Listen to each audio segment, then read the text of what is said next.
पवित्र परमेश्वर, तेरे पाक नाम से, तेरी पाक हजूरी में हम सबों तेरे सिंहासन के सामने विराजमान होते हैं, आते हैं खुदावन, सजदा करते हैं प्रभु, अपने शीश को झुकाकर तेरे नाम की इज्जत और महिमा करने के लिए हम सब लोग प्रभु तेरे सामने खड़े होते हैं, हाजिर होते हैं। मेरे पवित्र आत्मा प्रभु यीशु मसीह जी, आप हमारे हृदयों से बात करें, एक एक जीवन को आप परमेश्वर अपने वचन से छू कर चंगा करें प्रभु। आज का कलाम इनके जीवन में बड़ी बरकत और बड़ी सामर्थ को लेकर आए मेरे पिता, बड़ी ताकत को लेकर आए मेरे महान पिता परमेश्वर। आप अपना अनुग्रह एक एक जन और जितने भी ऑनलाइन सुनने वाले हैं सभी के ऊपर करें प्रभु यीशु के नाम से, आमीन आमीन। तो खुदा सबको आशीष दे। सब लोग अपना अपना बाइबल ओपन करो, परमेश्वर आपसे बात करेगा अपने वचन के माध्यम से, अपने वचन के माध्यम से परमेश्वर बात करेगा और परमेश्वर चाहता है कि आप उसी विषय को हम आगे बढ़ाएं, और जिस विषय का नाम है सनातन यीशु मसीह के नाम से। कौन सा विषय है वो? सनातन। तो बहुत सारे पाठ आप लोगों ने सुने, अलग अलग तरीके से आप सब ने हर चीज को समझा। आज भी हम उसी को कंटिन्यू करेंगे और आज के वचन के माध्यम से मेरा विश्वास है कि आप एक बहुतायत को लेकर जाएंगे और सचमुच परमेश्वर आपके हृदय से बात करेगा और आप एक गहरी बात है परमेश्वर की ओर से, आप उसको सुनेंगे और परमेश्वर आपको बढ़ाएगा यीशु मसीह के नाम से, आमीन। तो आज हम बात करेंगे एक इच्छा के बारे में। किसके बारे में?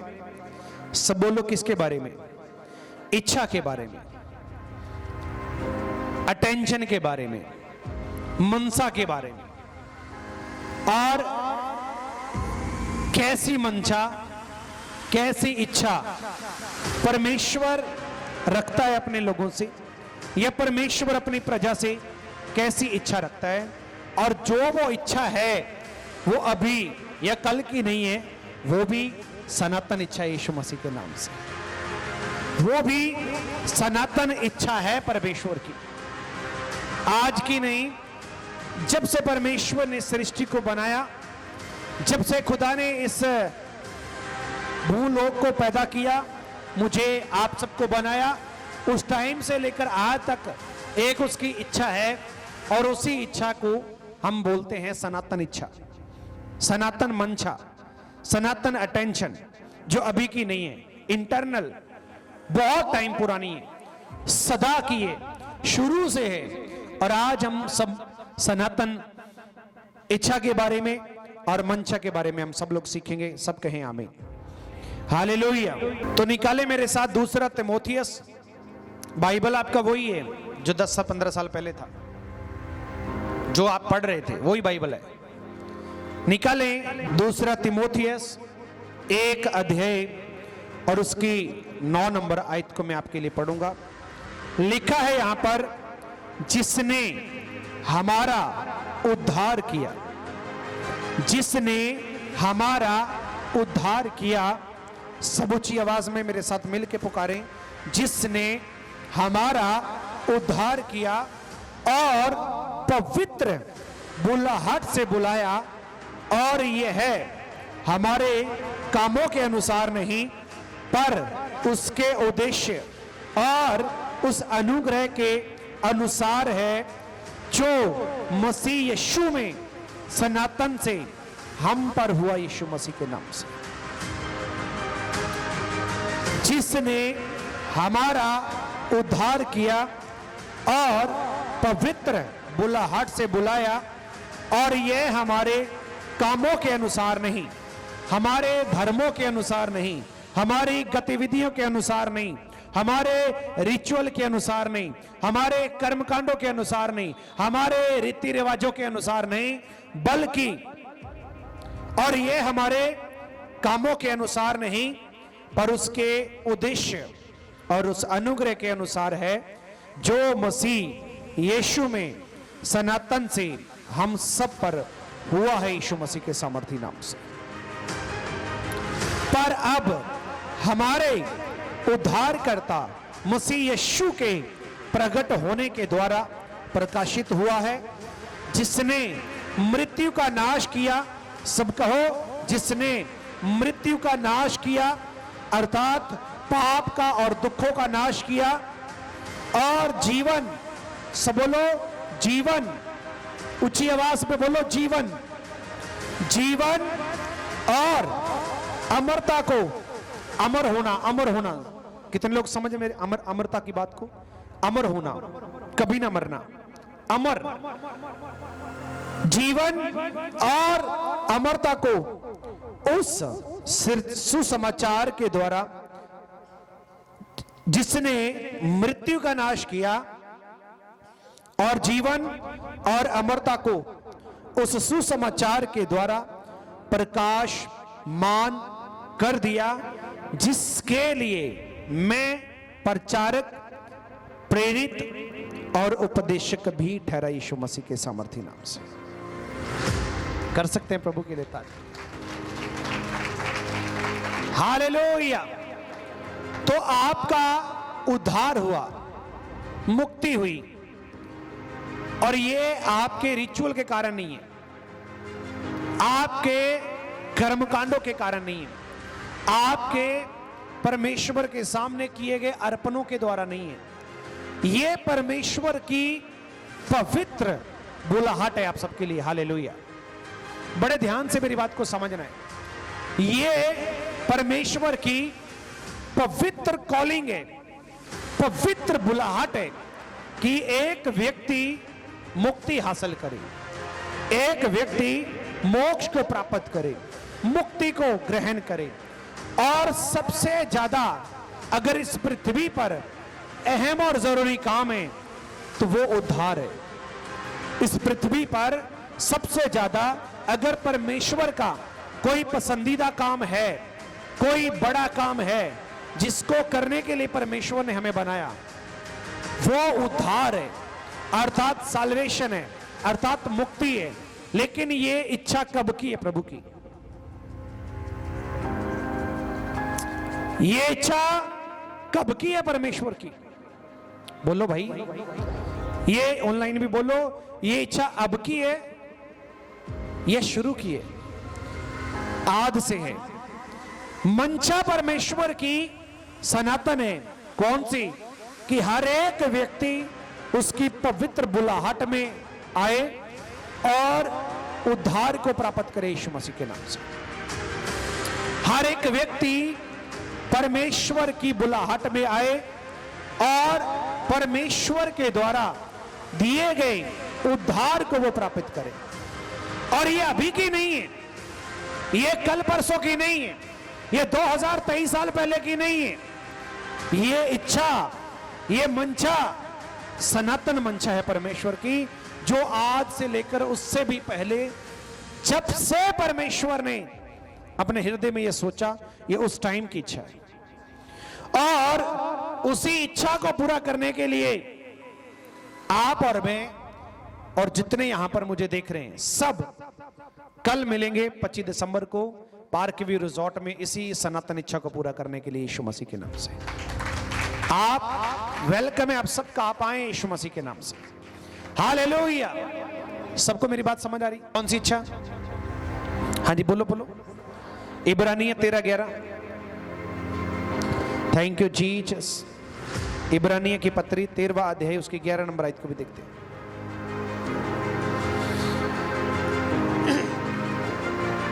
इब्रानिय 13वां अध्याय उसकी 11 नंबर आयत लिखा, क्योंकि जिन पशुओं का लहू महायाजक पाप बलि के लिए पवित्र स्थान में ले जाता है, उनकी देह छावनी के बाहर जलाई जाती है।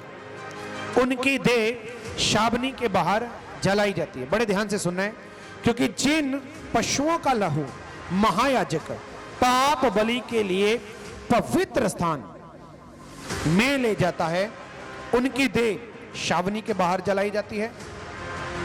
इसी कारण यीशु ने भी लोगों को अपने ही लहू के द्वारा पवित्र करने के लिए फाटक के बाहर दुख उठाया यीशु मसीह के नाम से। इसी कारण यीशु नासरी ने भी लोगों को अपने ही लहू के द्वारा पवित्र करने के लिए फाटक के बाहर दुख उठाया, अर्थात इस पृथ्वी पर आया और आपके और मेरे पाप को खत्म करने के लिए उसने अपना लहू बहाया, ताकि जो कोई उसके बहे लहू पर विश्वास करे वो उद्धार को प्राप्त कर सके। यीशु मसीह के नाम से वो उद्धार को प्राप्त कर सके। हालेलुया।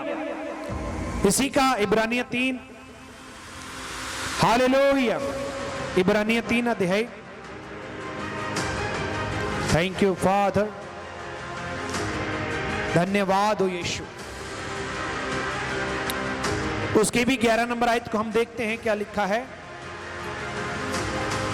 यहां पे ऐसा लिखा है, अविश्वास के प्रति चेतावनी। 7 नंबर आयत में पढ़ूंगा। लिखा, अत जैसा पवित्र आत्मा कहता है, यदि आज तुम उसका शब्द सुनो तो अपने मन में कठोर ना करो, अपने मन को कठोर ना करो, जैसा कि क्रोध दिलाने और परीक्षा के दिन जंगल में किया था। यहां तुम्हारे बाप दादों ने मुझे जांच कर परखा और 40 वर्ष तक मेरे काम देखे, मेरे कामों को देखा।